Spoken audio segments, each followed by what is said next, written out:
नमस्कार, मैं हूं अभिषेक त्यागी। पता नहीं क्यों हमारे समाज के कुछ लोगों को भगवान राम के नाम के साथ छेड़छाड़ करने में मजा आता है, भगवान राम को बेइज्जत करने में मजा आता है। भगवान राम को लेकर इस तरीके की चीजें पेश की जाती हैं समाज के सामने जो बिल्कुल भी बर्दाश्त नहीं है, बिल्कुल भी बर्दाश्त नहीं है। भगवान राम के साथ ऐसा एक बार नहीं, कई बार ऐसा हुआ है। बात चाहे फिल्मों की कर लीजिए, नाटकों की कर लीजिए, जहां पर राम को एक तरीके से अपमानित किया गया। ऐसा ही एक ताजा मामला आया है और ताजा मामला है मुंबई का। मुंबई का आईआईटी कॉलेज, आपको पता है वहां से बहुत बच्चे पढ़ लिख कर निकलते हैं, बड़ी बड़ी जगह जाते हैं, देश का नाम रोशन करते हैं। लोग भी ये सोचते हैं, समाज में इस तरीके की बातें भी हैं कि भाई साहब आईआईटी मुंबई में जो बच्चे पढ़ रहे हैं वो सामाजिक तौर पर, जाहिर तौर पर बहुत बेहतर होंगे, बहुत अच्छी अच्छी बातें वहाँ पर बताई जाती हैं, सामाजिक तौर पर बहुत अच्छी बातें सिखाई जाती हैं। लेकिन अब मैं जो आपको तस्वीरें दिखाने वाला हूँ, जो इन बच्चों में, मतलब वहाँ पर जो पढ़ रहे बच्चे हैं, उनकी जो एक शर्मनाक हरकत मैं आप लोगों को बताने वाला हूँ, उसके बाद में आप भी कहेंगे कि जाहिर तौर पर इनके खिलाफ सख्त से सख्त एक्शन लिया जाना चाहिए, क्योंकि ये बिल्कुल भी बर्दाश्त नहीं है। दरअसल हुआ क्या कि 31 मार्च को आईआईटी मुंबई में एक नाटक रखा गया। उस नाटक पर भगवान राम के ऊपर दर्शाया जाना था, भगवान राम के किरदार को लेकर, माता सीता के किरदार को लेकर वो नाटक था। वहाँ पर पूरा कैंपस था, पूरा कैंपस था। और उस कैंपस में मतलब जिस तरीके से वो नाटक चल रहा था और जब भगवान राम का अपमान हो रहा था, तो शर्म की बात यह कि नीचे खड़े हुए लोग तालियां बजा रहे थे, सीटी बजा रहे थे, भगवान राम के अपमान को सार्वजनिक तौर पर देख रहे थे और कुछ नहीं बोल रहे थे। लेकिन जाहिर तौर पर कुछ अच्छे लोग होते हैं, कुछ बुरे भी होते हैं। वहां पर कुछ लोग थे जिन्होंने शिकायत की। अब सवाल होता है, खड़ा होता है कि आखिर वहां पर क्या किया गया। तो चलिए मैं आपको उस नाटक की कुछ बातें बता देता हूं, जो वहां पर संवाद हुए, जो वहां पर डायलॉग्स बोले गए उस नाटक में। बात चाहे माता सीता की कर लीजिए या फिर भगवान राम की कर लीजिए। जब आप इन डायलॉग्स को सुनेंगे तो कहेंगे कि वास्तव में इनके खिलाफ सख्त एक्शन होना चाहिए। हालांकि एक्शन हुआ है, वो भी मैं आप लोगों को बताऊंगा। अब नाटक में एक संवाद था माता सीता का। माता सीता कहती हैं कि स्वामी, ऐसी अवस्था में ये अकेली सुहागन अपना हृदय संवाद किसके साथ करे। इस पर सामने से राम के पात्र में जो लड़का दिखाया गया था वो कहता है कि खोल। अब सोचिएगा, क्या ये बात सार्वजनिक तौर पर बोलने लायक है? क्या ये शब्द उस तरीके के हैं जो भगवान राम बोले?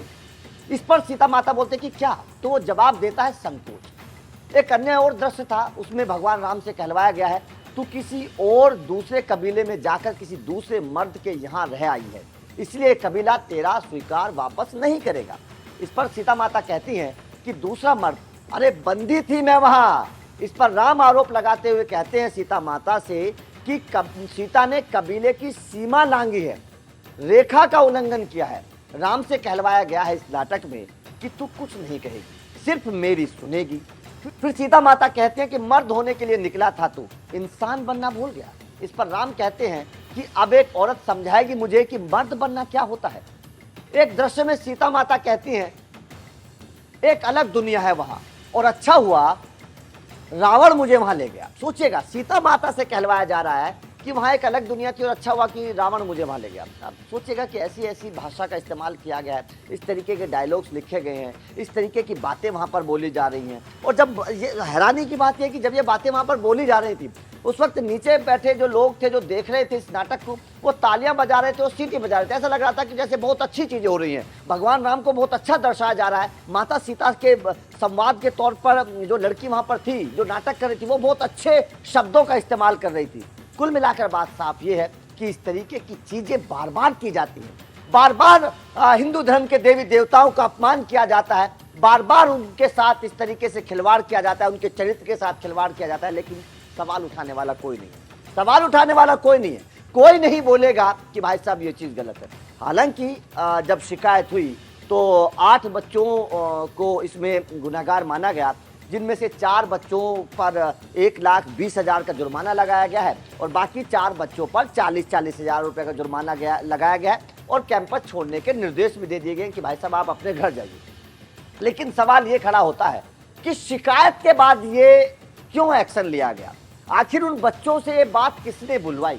क्या स्क्रिप्ट चेक नहीं होती थी? क्या बच्चों से जब नाटक बच्चे कर रहे थे तब क्या पहले उनको इस तरीके की बातें बताई नहीं जाती थी? आखिर वो कौन है जिसका माइंडसेट था कि इस तरीके से भगवान राम से बुलवाया जाएगा, माता सीता से इस तरीके से बुलवाया जाएगा? क्योंकि सवाल तो बहुत है, और सवाल ये इसलिए भी है क्योंकि ये कोई नुक्कड़ नाटक नहीं था, कोई गले मोहल्ले में नाटक नहीं हो रहा था, ये आईआईटी मुंबई में हो रहा था। और आईआईटी मुंबई बहुत बड़ा एक कह सकते हैं कि बच्चों के पढ़ने की एक जगह है, जहाँ पर बच्चे जाते हैं, दुनिया भर के बच्चे आते हैं, पूरे हिंदुस्तान से बच्चे आते हैं और वहाँ पर आने वाले भविष्य के लिए एक सुनहरा सपना देखते हैं। और अगर वहाँ पर इस तरीके की शर्मनाक हरकत हो, वो भी भगवान राम के एक किरदार के साथ, तो सवाल खड़े होते हैं। आपका इस खबर पर क्या कहना है, जिस तरीके से ये हुई है? और क्या आपको लगता है कि वास्तव में एक सॉफ्ट टारगेट है हिंदू धर्म के देवी देवता है, उनको लगातार इस तरीके से चीज़ें की जाती है? आप बात चाहे फिल्मों की कर लीजिए, कई फिल्में ऐसी हुई हैं जहाँ पर इस तरीके से टारगेट किया गया, उसके बाद में उन पर सवाल भी खड़े हुए हैं। तो क्या आपको लगता है कि वास्तव में एक सॉफ्ट टारगेट हिंदू धर्म के देवी देवता हैं जिन्हें कोई भी अपमानित करके चला जाता है? कमेंट करके बताइएगा, और वीडियो अच्छी लगी हो तो लाइक और शेयर जरूर करिएगा, चैनल को सब्सक्राइब करिएगा, क्योंकि अपडेट लगातार मिलते रहेंगे। Thank you.